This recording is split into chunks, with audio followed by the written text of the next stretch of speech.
பவானி அருகே 14 வயது சிறுமியை பாலியல் பலாத்காரம் செய்த முதியவர் உட்பட 4 பேருக்கு ஆயுள் தண்டனை விதித்து ஈரோடு மகளிர் நீதிமன்றம் அதிரடி தீர்ப்பளித்துள்ளது.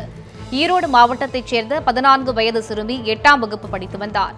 அச்சிறுமிக்கு கடுமையான வயிற்றுவலி ஏற்பட்டது. இதுகுறித்து அவரது அத்தையிடம் தெரிவித்துள்ளார். விசாரித்ததில் பவானி தாலுகா பெரிய புலியூர் பகுதியைச் சேர்ந்த செம்புலிங்கம் என்ற முதியவர் கடந்த ஆண்டு மார்ச் மாதம் மிட்டாய் வாங்கி தருவதாக கூறி சிறுமியை அழைத்துச் சென்று பாலியல் பலாத்காரம் செய்தது தெரியவந்துள்ளது. மேலும் அதே பகுதியைச் சேர்ந்த முருகேசன், சிவகுமார், விஜயமங்கலம், சங்கு நகரைச் சேர்ந்த விஜயகுமார் ஆகியோரும் அச்சிறுமியை பாலியல் பலாத்காரம் செய்தது தெரியவந்துள்ளது. இதுகுறித்து கோபி அனைத்து மகளிர் போலீசில் புகார் அளிக்கப்பட்டது. அதன் பேரில் போலீசார் வழக்கு பதிவு செய்து செம்புலிங்கம், முருகேசன், சிவகுமார், விஜயகுமார் ஆகிய 4 பேரையும் கைது செய்தனர். இந்த வழக்கில் ஈரோடு மகளிர் நீதிமன்ற நீதிபதி திருநாவுக்கரசு தீர்ப்பளித்தார். குற்றச்சாட்டு நிரூபிக்கப்பட்டதால் 4 பேருக்கும் ஆயுள் தண்டனை விதித்து தீர்ப்பளித்தார். மேலும் பாதிக்கப்பட்ட சிறுமிக்கு நிவாரணமாக 5 லட்சம் ரூபாய் வழங்கவும் தமிழக அரசுக்கு நீதிபதி திருநாவுக்கரசு உத்தரவிட்டார். எல்லை தாண்டி மீன்பிடித்ததாக நாகை மாவட்டத்தைச் சேர்ந்த 8 மீனவர்களை இலங்கை கடற்படையினர் கைது செய்துள்ளனர். நாகை மாவட்டம் அக்கரைப்பேட்டையைச் சேர்ந்த செல்வம், சங்கர், செந்தில், ராஜசேகர் உள்ளிட்ட 8 மீனவர்கள் கடலுக்கு மீன்பிடிக்க சென்றனர். நடுக்கடலில் மீன்பிடித்துக் கொண்டிருந்தபோது இலங்கை கடற்படையினர் அப்பகுதிக்கு வந்தனர். அப்போது எல்லை தாண்டி மீன்பிடித்ததாக கூறி தமிழக மீனவர்களிடம் இலங்கை கடற்படையினர் சோதனை நடத்தினர். இதனையடுத்து படகை பறிமுதல் செய்த இலங்கை கடற்படையினர் செல்வம், சங்கர், செந்தில், ராஜசேகர் உள்ளிட்ட 8 மீனவர்களையும் கைது செய்தனர். இதனைத் தொடர்ந்து மீனவர்களை இலங்கை கொண்டு சென்று விசாரணை நடத்தி வருகின்றனர்.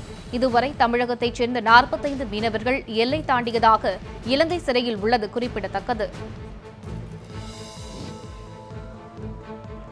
எல்லை தாண்டி மீன்பிடித்ததாக நாகை மீனவர்கள் 8 பேரை இலங்கை கடற்படையினர் கைது செய்துள்ளனர். இதுகுறித்து நமது செய்தியாளர் பார்த்திபனிடம் கேட்கலாம். பார்த்திபன், இரு நாட்டு மீனவர்கள் என்னென்ன கோரிக்கைகளை விடுத்திருக்காங்க? தற்போது கைது செய்யப்பட்டிருக்கக்கூடிய மீனவர்கள் எங்க இருக்காங்க? அதை பத்தின தகவல்களை சொல்லுங்க. வணக்கம் மேடம்.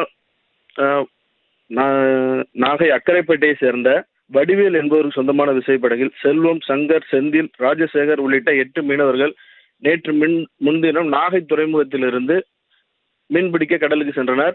அவர்கள் நடுக்கடலில் கோடியக்கரைக்கு தென்கிழக்கே மீன்பிடித்துக் கொண்டிருக்கும் பொழுது அங்கே வந்த இலங்கை கடற்படையினர் அவர்களை எல்லை மீறியதாக கூறி கைது செய்துள்ளனர். அவர்களை தற்பொழுது இலங்கையில் உள்ள யாழ்ப்பாணம் துறைமுகத்திற்கு கொண்டு சென்றிருக்கிறார். அங்கு அவர்களிடம் தீவிர விசாரணை நடைபெற்று வருகிறது. லலிதா. பார்த்திபன், தற்போது கைது செய்யப்பட்டிருக்கிற இந்த மீனவர்கள் எப்பொழுது நீதிமன்றத்தில் ஆஜர்படுத்த இருக்காங்க? அது மட்டும் இல்லாம ஏற்கனவே கைது செய்யப்பட்டு சிறையில் இருக்கக்கூடிய மீனவர்கள் சார்பாக ஏதேனும் கோரிக்கை விடுக்கப்பட்டிருக்கா? இவர்களை விடுவிக்க மீனவர்கள் சார்பாக ஏதேனும் மத்திய அரசுக்கோ இல்ல தமிழக அரசுக்கோ கோரிக்கை விடுத்திருக்காங்களா? கண்டிப்பா. இப்போ கைது செய்யப்பட்டிருக்கிற மீனவர்கள் 8 பேருமே இப்பொழுது யாழ்ப்பாணம் கடற்படை முகாமில் வைத்திருக்கிறாங்க. அவங்கள இன்று காலை 10 மணி அளவில் யாழ்ப்பாணம் ஊர்காவல் நீதிமன்றத்தில் ஆஜர்படுத்த இருக்காங்க. இப்போ இதுவரைக்கும் நாகை பகுதியிலிருந்து 50க்கும் மேற்பட்ட விசைப்படகுகள் இலங்கையில் இலங்கை அரசு கைது செய்து வைத்திருக்கிறது. அவர்களையும் தற்பொழுது கைது செய்துள்ள மீனவர்களும் உடனடியாக விடுவிக்கணும்னு சொல்லிட்டு தமிழக அரசிற்கும் மத்திய அரசிற்கும் நாகப்பட்டினம் மீனவர்கள் கோரிக்கை விடுத்திருக்காங்க. மேலும்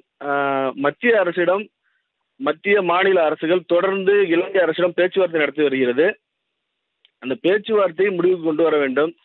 இரு நாட்டு மீனவர்களும் உடனடியாக பேச்சுவார்த்தை முடிந்து சுமூகமான முறையில் மீன்பிடி தொழிலில் ஈடுபட வேண்டும் என்று நாகை மீனவர்கள் எதிர்பார்க்கிறார்கள். பார்த்திபன், இந்த கைது செய்யப்பட்டிருக்கிற இந்த மீனவர்களோட வேறு யாராவது கடலுக்கு மீன் பிடிக்க சென்றாங்களா? அவங்க யாராவது கரை திரும்பி இருக்காங்களா? அவங்க ஏதாவது இது தொடர்பான தகவல்களை தெரிவிச்சிருக்காங்களா பார்த்திபன்? நேற்று முன்தினம் சுமார் 200க்கும் மேற்பட்ட விசைப்படகுகள் நாகையிலிருந்து மீன்பிடிக்க சென்றன. அவர்கள் படிப்படியாக கரை திரும்பி வருகின்றனர். இந்த சம்பவம் நடைபெற்ற பொழுது சம்பவத்தை நேரில் பார்த்த மீனவர்கள் யாரும் இதுவரை கரை திரும்பவில்லை. மீனவர்கள் அங்கு கைது செய்யப்பட்டதாக இலங்கை மீனவர்கள் அளித்த தகவலின் அடிப்படையிலேயே இங்கே நாகை மீனவர்கள் நமக்கு தகவல் தெரிவித்து வருகின்றனர். இந்த தகவலை மீன்வளத்துறை அதிகாரிகள் உறுதி செய்துள்ளனர். இந்த விவகாரம் தொடர்பா மாவட்ட நிர்வாகம் சார்பா ஏதேனும் தகவல்கள் தெரிவிச்சிருக்காங்களா? மாவட்ட நிர்வாகம் சார்பில் மீன்வளத்துறை இணை இயக்குனர்கிட்ட இப்ப மீனவர்கள் புகார் தெரிவிச்சிருக்காங்க. புகாரின் பேரில் உரிய நடவடிக்கை எடுத்து மீனவர்களையும் படகையும் மீட்டு தருவதாக மீட்டு தருவதற்கு தமிழக முதலமைச்சரிடம் தகவல் தெரிவிக்கப்படும். அதன் பின்னர் மீனவர்களை விடுவிப்பது சம்பந்தமாக முடிவு எடுக்கப்படும் என மீன்வளத்துறை அதிகாரிகள் தெரிவிச்சிருக்காங்க மேடம். பார்த்திபன், உங்களுடைய கூடுதல் தகவல்களுக்கு நன்றி. இனி தொடர்ந்து மற்ற செய்திகளை பார்க்கலாம். கன்னியாகுமரி பகுதியில் விற்பனை செய்யப்பட்ட முட்டைகளில் பிளாஸ்டிக் முட்டை இருந்ததாக உணவு பாதுகாப்பு துறையில் புகார் அளிக்கப்பட்டுள்ளது. மார்த்தாண்டம் பகுதியில் செயல்பட்டு வரும் தனியார் அங்காடியில் ஜான் என்பவர் 15 நாட்டுக்கோழி முட்டைகளை வாங்கியுள்ளார். இதில் சிலவற்றை வேக வைத்து பார்த்தபோது இதில் ஒரு முட்டையின் உள்பகுதியில் மஞ்சள் கரு ரப்பர் பந்து வடிவத்தில் இருந்துள்ளதாக கூறப்படுகிறது. இதனையடுத்து மற்ற முட்டைகளும் வேக வைக்கப்பட்டு பார்க்கப்பட்டுள்ளது. அவற்றிலும் சில முட்டைகள் சந்தேகத்திற்கு இடமாக இருந்ததாக ஜான் தெரிவித்துள்ளார். இதுகுறித்து மாவட்ட உணவு பாதுகாப்புத்துறை அதிகாரிக்கு தகவல் தெரிவிக்கப்பட்டுள்ளதாகவும் முட்டை குறித்து விசாரணை நடத்தி நடவடிக்கை எடுக்கப்படும் என உறுதியளிக்கப்பட்டிருப்பதாகவும் தெரிவித்துள்ளார். பிளாஸ்டிக் முட்டை குறித்த தகவல் மார்த்தாண்டம் பகுதியில் பரபரப்பை ஏற்படுத்தியுள்ளது. கன்னியாகுமரி மாவட்டம் கீரிப்பாறை அருகே குடியிருப்பு பகுதிகளில் உயிரிழப்புகளை ஏற்படுத்தி வரும் வன விலங்குகளிடமிருந்து பாதுகாப்பு அளிக்க பொதுமக்கள் கோரிக்கை விடுத்துள்ளனர். கன்னியாகுமரி மாவட்டம் மேற்கு தொடர்ச்சி மலையில் கீரிப்பாறை, காளிகேசம், பரளியாறு உள்ளிட்ட பல பகுதிகள் உள்ளன. தனியார் மற்றும் அரசுக்கு சொந்தமான 45க்கும் மேற்பட்ட எஸ்டேட்கள் செயல்பட்டு வருகின்றன. சுமார் 500க்கும் மேற்பட்ட குடும்பத்தைச் சேர்ந்தவர்கள் வசித்து வருகின்றனர். இவர்கள் வீட்டை விட்டு வெளியில் செல்லும்போது யானை, சிறுத்தை, கரடி உள்ளிட்ட வன விலங்குகளால் அச்சுறுத்தப்பட்டு வருவது வழக்கமாக இருந்து வருவதாக பொதுமக்கள் புகார் தெரிவிக்கின்றனர். எனவே வன விலங்குகளிடம் இருந்து பாதுகாப்பு அளிக்க தேவையான நடவடிக்கை எடுக்குமாறு அவர்கள் அரசுக்கு கோரிக்கை விடுத்துள்ளனர். பொதுமக்களின் எதிர்ப்பை மீறி நித்யானந்தாவின் சீடர்கள் திருவண்ணாமலையில் ஆசிரமம் அமைக்க முயல்வதாக பொதுமக்கள் புகார் தெரிவித்துள்ளனர். திருவண்ணாமலை துர்க்கையம்மன் கோவிலுக்கு பின்பகுதியில் உள்ள பவழக்குன்றில் அர்த்தநாரீஸ்வரர் கோவில் அமைந்துள்ளது.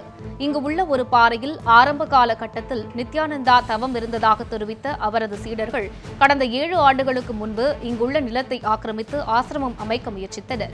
அப்போது பொதுமக்கள் கடும் எதிர்ப்பு தெரிவித்ததால் அந்த முயற்சி தடுத்து நிறுத்தப்பட்டது. இந்நிலையில் மீண்டும் பவழக்குன்றின் மீதுள்ள சமதள பரப்பில் 3 ஏக்கர் இடத்தை ஆக்கிரமித்து ஆசிரமம் அமைக்க அவரது சீடர்கள் அங்கு குடிசை அமைத்து அங்கேயே தங்கி தியானத்தில் ஈடுபட்டு வந்தனர். இதனையடுத்து ஆர்டிஓ உமா மகேஸ்வரி தலைமையில் கடந்த 16ஆம் தேதி போலீசார் ஆக்கிரமிப்பை அகற்றி அவர்களை விரட்டி அடித்தனர். ஆனால் மீண்டும் கடந்த 2 நாட்களாக நித்யானந்தா சீடர்கள் அந்த இடத்தில் நித்யானந்தாவின் உருவப்படத்தை வைத்து பூஜை செய்து வருவதாக பொதுமக்கள் புகார் தெரிவித்துள்ளனர். மதுரையில் போதைப்பொருள் தடுப்பு நுண்ணறிவு பிரிவு போலீசாருக்கு கிடைத்த ரகசிய தகவலை அடுத்து காரில் கடத்தி வரப்பட்ட 150 கிலோ கஞ்சா பறிமுதல் செய்யப்பட்டது. கோயம்புத்தூரைச் சேர்ந்த பாண்டியன், திருப்பூரைச் சேர்ந்த பரமன், ஈரோட்டைச் சேர்ந்த ஷேக் ஆகிய மூவரும் ஆந்திர மாநிலத்தில் இருந்து கொள்முதல் செய்யப்பட்ட 150 கிலோ கஞ்சாவை மதுரை கொண்டு வந்தனர். கோயம்புத்தூரில் இருந்து சப்ளை செய்வதற்காக மதுரை கொண்டு வந்தபோது மாட்டுத்தாவணி பேருந்து நிலையத்தில் போதைப்பொருள் தடுப்பு மற்றும் நுண்ணறிவு பிரிவு போலீசார் அவர்களை கையும் களவுமாக பிடித்தனர். கஞ்சா கடத்தலுக்கு பயன்படுத்திய காரையும் பறிமுதல் செய்த போலீசார் மூவரையும் கைது செய்து நீதிமன்றத்தில் ஆஜர்படுத்தி சிறையில் அடைத்தனர். நெல்லை மாவட்டத்தில் 65 பேர் குண்டர் சட்டத்தில் கைது செய்யப்பட்டுள்ளதாக காவல் கண்காணிப்பாளர் அருண் சக்திகுமார் தெரிவித்துள்ளார். இந்த ஆண்டு ஜனவரி மாதம் 1 தேதியில் இருந்து இதுவரை எடுக்கப்பட்ட நடவடிக்கைகள் மூலம் இவர்கள் கைது செய்யப்பட்டுள்ளனர்.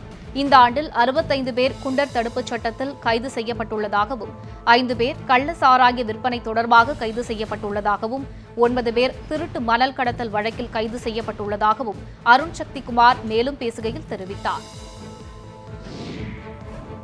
நீலகிரி மாவட்டம் கூடலூர் அருகே பொதுமக்களை அச்சுறுத்தி வரும் 2 யானைகளை விரட்ட வனத்துறையினர் 15 நாட்கள் அவகாசம் கோரியுள்ளனர்.